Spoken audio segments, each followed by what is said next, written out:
ارادہ یا غلطی کس کی تھی؟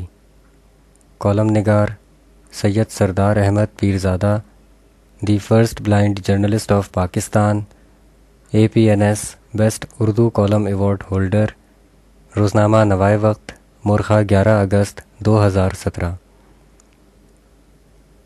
انسان نے حکمرانی کے طریقے بھی شاید جانوروں سے ہی سیکھے تھے، کیونکہ جنات بھی اپنے سردار کی جگہ نیا سردار بنانے کے لیے پہلے والے کو مار کر راستہ نہیں بناتے۔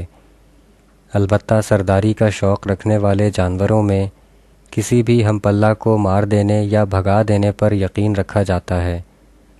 مثلاً جنگل کا بادشاہ شیر اپنے زیر تسلط حکومتی ایریا کی اپنے پیشاب سے مارکنگ کرتا ہے۔ اس علاقے میں کوئی دوسرا شیر آ نہیں سکتا جب تک کہ پہلے والا بیمار یا بوڑھا ہو کر مر جائے یا مار نہ دیا جائے۔ اسی طرح بھیڑیوں کے ایک غول میں سب سے طاقتور بھیڑیا ان کا سربراہ ہوتا ہے۔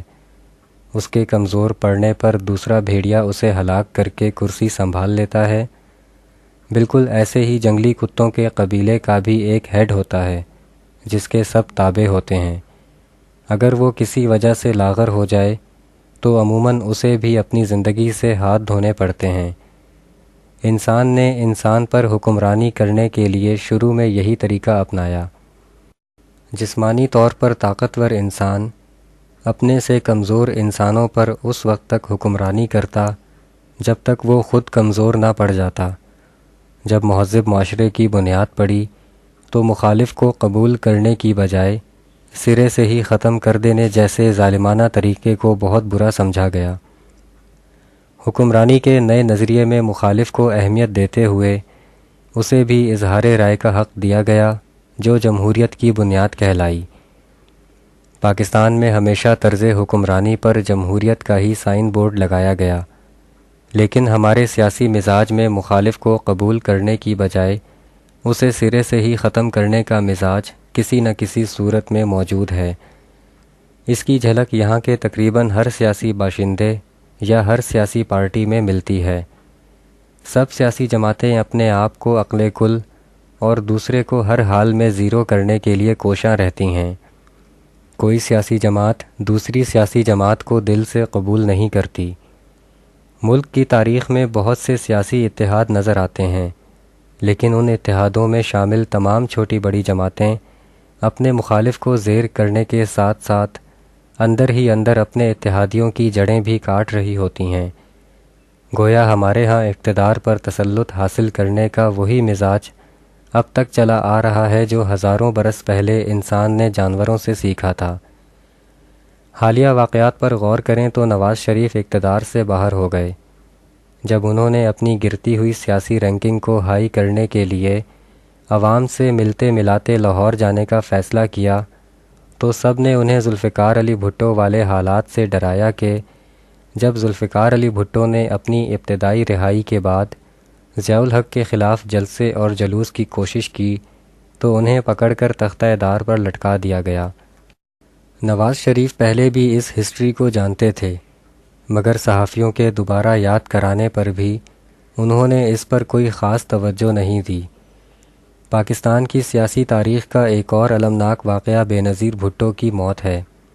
انہیں بھی پاکستان واپسی کے لیے روکا گیا تھا، مگر وہ 18 اکتوبر 2007 کو کراچی پہنچ گئیں اور استقبالیہ جلوس کی قیادت کے دوران ان پر شدید خودکش حملہ ہوا۔ وہ بچ گئیں مگر درجنوں کارکن مارے گئے۔ انہیں دوبارہ کھلم کھلا سیاسی سرگرمیوں سے روکا گیا، مگر وہ نہ رکیں اور 27 دسمبر 2007 کو لیاقت باغ راولپنڈی میں دہشت گردی کا شکار ہو گئیں۔ ذوالفقار علی بھٹو اور بےنظیر بھٹو سے بہت پہلے 16 اکتوبر 1951 کو جب لیاقت علی خان راولپنڈی میں جلسہ عام سے خطاب کرنے کے لیے کراچی سے روانہ ہوئے تو کہتے ہیں کہ انہیں بھی گمنام خفیہ خط کے ذریعے اس جلسے میں شرکت سے روکا گیا تھا، مگر وہ بھی نہ رکے اور قتل ہو گئے۔ نواز شریف نے لاہور جانے کا جو پلان اے بنایا تھا، اس کے تحت انہوں نے 6 اگست بروز اتوار بذریعہ موٹر وے لاہور جانا تھا، جسے عین موقع پر تبدیل کر دیا گیا۔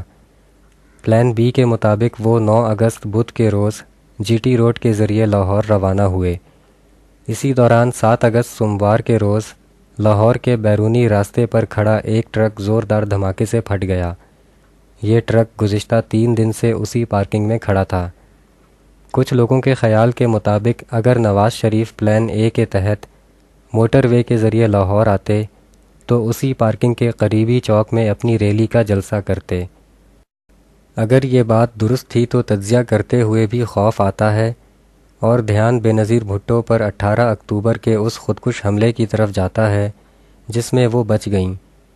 اس میں دوسری لرزہ خیز سوچ یہ آتی ہے کہ پنجاب میں نواز شریف کے بھائی کی حکومت ہونے کے باعث ساری ذمہ داری شہباز شریف پر آتی اور مخالفین اسے چھوٹے بھائی کی سازش قرار دیتے۔ جب 9 اگست بدھ کے روز نواز شریف نے پنجاب ہاؤس اسلام آباد سے اپنی ریلی کا آغاز کیا تو ایک دوسرے کی مخالف جماعتوں نے ایک دوسرے کے اقدامات کو جمہوریت کے خلاف قرار دیا اور اپنے اقدامات کو جمہوریت کی مضبوطی گردانا۔ مثلا نون لیگ نے نواز شریف کی موجودہ ریلی کو جمہوریت کی بقا کے لیے ضروری سمجھا۔